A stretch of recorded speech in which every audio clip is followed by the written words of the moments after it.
আশুরা এ সম্পর্কে আমরা জানি যে আশুরার তাৎপর্যের মূল কারণ হলো আল্লাহ সুবহানাহু ওয়া তাআলা এই দিনটিতে আল্লাহ নবী মুসা আলাইহিস সালামকে বিজয় দিয়েছেন এবং অত্যাচারী ফেরাউনকে তার দলবল সহকারে সমুদ্রে অপমানজনকভাবে নিমজ্জিত করেছেন, পরাজিত করেছেন।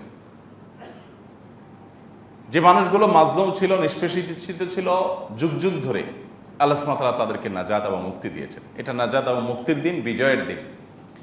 এমনকি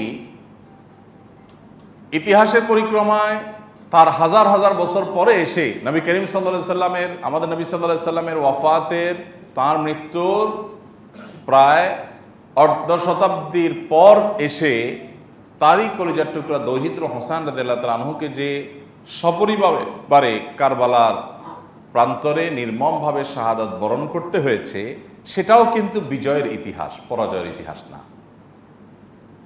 বিজয় কিভাবে? তিনি শহীদ হয়েছেন সপরিবারে, তাকে সপরিবারে শেষ করে ফেলা হয়েছে, কারণ তখনকার শাসক ইয়াজিদ তাকে প্রতিহত করতে নির্দেশ দিয়েছিল।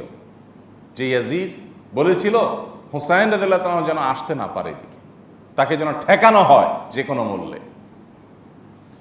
এবং হুসাইন রাদিয়াল্লাহু তাআলার তাকে হত্যা করার জন্য ইয়াজিদ সরাসরি নির্দেশ করেছে নাকি করে নাই, এটা নিয়ে ঐতিহাসিক বিতর্ক আছে। কিন্তু এই ব্যাপারে কোনো বিতর্ক নাই যে হত্যাকারীদের কোনো বিচারের ন্যূনতম উদ্যোগ ইয়াজিদ গ্রহণ করে নাই। যদি সে এ হত্যায় তার কোনো সমর্থন না থাকতো, বরং এ হত্যায় সে অসন্তুষ্ট থাকতো, তাহলে তো তার এটার বিচার করার কথা। যাই হোক, সেটা ঐতিহাসিক আলোচনার বিষয়। মূল বিষয় হলো, আপনারা অনেকেই হয়তো জানেন, এত জুলুম করে, এত নির্যাতন করে প্রিয় নবী সাল্লাল্লাহু আলাইহি সাল্লামের দৌহিত্রকে হত্যার মতো এরকম দুঃসাহস এমন একজন মানুষ দেখিয়েছে যে নিজেকে মুসলমান দাবি করে, নবী সাল্লাল্লাহু আলাইহি সাল্লাম অনুসারী দাবি করে। আমি যার অনুসারী দাবি করছি তার দৌহিত্রকে সপরিবারে হত্যা করছি, কিসের জন্য? ক্ষমতা টিকিয়ে রাখার জন্য, জুলুম করবার জন্য। সেটা কতদিন টিকেছে জানেন? 4 বছর। এই ঘটনার পর মাত্র 4 বছর টিকেছে এজিদের সেই জুলুম, এরপর আর টিকে নাই। তাহলে আজও পর্যন্ত গোটা পৃথিবীর প্রান্তে প্রান্তরে, গোটা দুনিয়া জুড়ে প্রায় 1400 বছর পার হয়ে গেছে। এত বছর পর, 1400 বছরের চাইতে কম কিছুটা, 1300-1400 বছর পার হয়ে যাওয়ার পরও এখনো পর্যন্ত মানুষ চোখের পানি ফেলে হোসেন রাদিয়াল্লাহু তাআলা তার সপরিবারের জন্য। আর মানুষের রোশানল বদদোয়া হলো এবং মানুষের সকল আল্লাহ তাআলার কাছে অভিযোগ ফরিয়াদ হলো কাদের বিরুদ্ধে? যারা হোসেন রাদিয়াল্লাহুকে শাহাদাতের মুখোমুখি করেছে, তারপরে সপরিবারকে শেষ করেছে, সেই খুনিদের বিরুদ্ধে।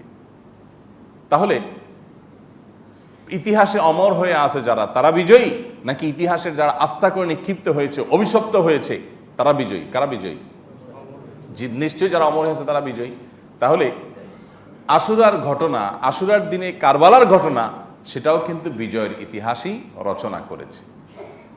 বাহ্যিকভাবে মনে হয়েছে যে উনি শেষ হয়ে গেছেন, উনি মৃত্যুবরণ করেছেন, উনি শহীদ হয়েছেন, কিন্তু প্রকৃতপক্ষে এই মৃত্যু নয়, এই মৃত্যু জীবন। ন্যায় এবং সত্যের উপরে প্রতিষ্ঠিত থেকে অন্যায়ের বিরুদ্ধে কথা বলে নিজের জীবন দিয়ে ইতিহাসে অমর হয়েছেন। আল্লাহ সুবহানাহু ওয়া তাআলা আমাদেরকে আশুরা থেকে অনুপ্রাণিত হওয়ার তৌফিক দান করুন। আমরা আশুরা থেকে ত্যাগের শিক্ষা নিব, আশুরা থেকে আমরা চেষ্টা করব শেখার যে কত কিছু আছে। আপনি মুসা আলাইহিস সালামের ঘটনায় চলে যান, মূল ঘটনা, আশুরার তাৎপর্যের মূল ঘটনা সেটিতে চলে যান। মুসা আলাইহিস সালামের জন্ম হবে এই সংবাদ গণকরা দিয়েছিল ফেরাউনকে। ফেরাউন নিজেকে আল্লাহ দাবি করেছিল, খোদা দাবি করে বসেছিল। গণকরা বলেছে আপনার শাসন এরিয়ার মধ্যে একটা শিশুর জন্ম হবে, সেই শিশু আপনার শাসন ক্ষমতা দখল করবে। বলে কি? আপনাকে ক্ষমতাচ্যুত করবে। ফেরাউন বলে সর্বনাশ, তাহলে কিভাবে সামলাবো? বলে যে এই শিশু কোথায় কার ঘরে জন্ম নিবে সেটা আমরা বলতে পারবো না, কিন্তু নিবে। গণকরা ওহির অনেক তথ্য চুরি করতে পারে শয়তানের সাথে যোগসাজশ করে, কোরআনের সে সম্পর্কে ডিটেল বিবরণও আছে। কিন্তু তো সেখান থেকে তারা তথ্য দিয়েছে এবং তাদের তথ্য, এই অবৈধ তথ্য বা চুরি করা তথ্য সত্য হলেও এটাকে বিশ্বাস করতে ইসলাম নিরুৎসাহিত করে। এটাকে আবার কেউ দলিল হিসাবে নিয়ে আমরা গণকদের কাছে না যাই। আবার ওইটা গেলে 40 দিন পর্যন্ত ইবাদতই কবুল হবে না, বিশ্বাস করেন আর না করেন। যাই হোক, তো ফেরাউন যেহেতু অমুসলিম, নিজেই নিজেকে আল্লাহ দাবি করেছে, আল্লাহ বিদ্রোহী, তাহলে তার তো আর হালাল হারাম নাই, সে গরমের কথা বিশ্বাস করেছে। যাই হোক, এবং এই কথা বিশ্বাস করে সে নির্দেশ জারি করলো যে আমার ক্ষমতার এরিয়াতে, আমার রাজ্যে যত শিশু আজ থেকে জন্মগ্রহণ করবে তাদের সবাইকে হত্যা করে ফেলা হোক, ছেলেগুলোকে সব, কারণ মেয়েরা তো ঝামেলা করবে না, ছেলেগুলো ঝামেলা করবে, এগুলো সবগুলো হত্যা করে ফেলা হোক। হাজার হাজার শিশু হত্যা করেছে শুধুমাত্র নিজের জুলুমকে টিকিয়ে রাখবার জন্য। এই অত্যাচারী শাসক অন্যদেরকে পরাধীন করে রেখেছিল, বনী ইসরাইলকে পরাধীন করে রেখেছিল, তাদের স্বাধীনতা খর্ব করেছিল, তাদেরকে শৃঙ্খলে আবদ্ধ করেছিল গোলামীর। এবং সে জুলুমকে প্রলম্বিত করবার জন্য, দীর্ঘায়িত করবার জন্য বাধা হতে পারে, এই জন্য হাজার হাজার শিশু হত্যা করেছে। আল্লাহ সুবহানাহু ওয়া তাআলা দেখেন, আপনারা কোরআনে সূরা তাহাতে বিভিন্ন সূরাতে ডিটেইল পাবেন, আল্লাহু আকবার, যে মুসা আলাইহিস সালামের মা যখন দেখতে পেলেন মুসা ইসলামের মাত্র জন্ম হলো, এদিকে আশেপাশে সব শিশু হত্যার মহোৎসব চলছে। জন্ম হয়েছে খবর শুনলেই ফেরাউনের লোকজন এসে, তার দলবল সৈনিকরা এসে, তার বাহিনী এসে হত্যা করে ফেলত। তো মুসা আসলামের মা চিন্তা করলেন, চোখের সামনে নিজের বাচ্চাটা হত্যা করবে, এর চাইতে বরং তার বাড়ির পাশে নদী ছিল, নদীতে ছেড়ে দিই, যা হয় হবে, চোখের সামনে হত্যা দেখতে পারবো না। একটা বাক্স টাক্স কিছুটা তৈরি করে ওইটাতে বাচ্চা রেখে ভাসায় দিছে। আল্লাহর কি কুদরত, সে বাক্স যেতে যেতে যেতে যেতে ফেরাউনের রাজপ্রাসাদের পাশে যে ঘাট ছিল, যে ঘাট দেয়া সে গোসল ফুর্তি ফার্তা করতো, সেখানে গিয়ে ঠেকেছে। ফেরাউনের স্ত্রী আবার ছিল সন্তানহীন, সে দেখলো যে আরে বাচ্চার কান্নার আওয়াজ আসতেছে বাক্স থেকে, নদী থেকে ভেসে আসা। সে মনে করলো অলৌকিক কোনো বাচ্চা উঠে নিয়ে গেছে, ফেরাউন তো হত্যা করবে। স্ত্রীর কথা হলো না, এটা আমরা কুড়ে আনছি কোথাকার, কি ভাইসে আসছে, কোনো মা তোমার ভয় হয়তো ফেলে দিছে সেই সন্তান, আমরা লালন পালন করি, আমাদের ঘরেই তো থাকবে, আর ঝামেলা কি। ফেরাউনও রাজি হয়ে গেল, আল্লাহ তাআলা বড় করলেন। আর বড় করার পর অনেক ঘটনা কোরআনে বিবরণ এসেছে যে আপনার এ বাচ্চাকে পরীক্ষা করার জন্য ফেরাউন অনেকগুলো উদ্যোগ নিয়েছে, এর ভিতরে জ্বলন্ত আঙ্গার পর্যন্ত দিয়েছে, অনেক ব্যাপার স্যাপার আছে, অনেক ঘটনা আছে। যাই হোক, তো একটা পর্যায়ে মুসা আলাইহিস সালাম ফেরাউনের ঘরেই বড় হলেন। দেখেন, দুধ কলা দিয়ে খাইয়ে পুষিয়ে ফেরাউন বড় করেছে কাকে? মুসা আলাইহিস সালামকে। আল্লাহ সুবহানাহু ওয়া তাআলা বলেন, তুমি যাকে ঠেকাবার জন্য এত উদ্যোগ নিয়েছ, তাকে শুধু আমি টিকিয়েছি তা না, তোমার ঘরে ঢুকায় টিকেছি। এই হলো আল্লাহ সুবহানাহু ওয়া তাআলার কুদরত।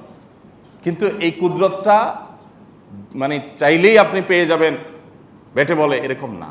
বহু অপেক্ষা করতে হয়, বহু প্রতীক্ষা করতে হয়। পৃথিবীর ইতিহাসে এরকম দু চারটা ঘটনা ঘটিয়ে আল্লাহ তাআলা কোরআনে সেগুলো দিয়ে দিয়েছেন আমাদের শিক্ষা গ্রহণ করবার জন্য।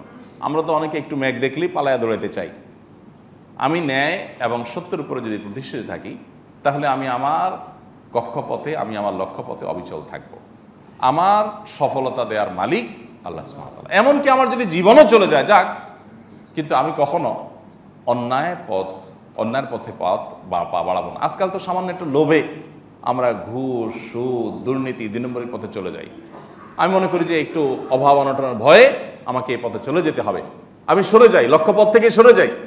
অথচ আমি আমার পথে যদি টিকে থাকি, মুসা আলাইহিস সালামকে যেরকম আল্লাহ তাআলা বহু পরীক্ষা নেওয়ার পর, বহু সময় পার হওয়ার পর ঠিকই তাকে বিজয় দিয়েছেন, আর ফেরাউনকে নির্মমভাবে আপনার সমুদ্রে নিমজ্জিত করেছেন অপমানজনকভাবে, ঠিক একইভাবে অন্যায়কে আল্লাহ সুবহানাহু ওয়া তাআলা সবসময় পরাজিত করেন এবং করবেন। এখান থেকে শিক্ষা গ্রহণ করি, ন্যায়ের পথে চলবো, অন্যায়ের পথে চলবো, যত বাধা আসে আসুক। ওই যে বললাম, সমাজে ভাবসাব থাকবে না, কেউ জিজ্ঞাসা করবে না, দাম দিবে না, পুষবে না, তারপরে আমি সততার উপর টিকে থাকবো। আল্লাহ তাআলা আমাদেরকে সেই তৌফিক দান করুন, আশুরার শিক্ষা গ্রহণ করার তৌফিক দান করুন, আল্লাহর কুদরতের প্রতি ঈমান আনয়ন করার তৌফিক দান করুন। জাযাকুমুল্লাহু খায়রা ওয়া আখিরু দাওয়ানা আলহামদুলিল্লাহি রাব্বিল আলামিন।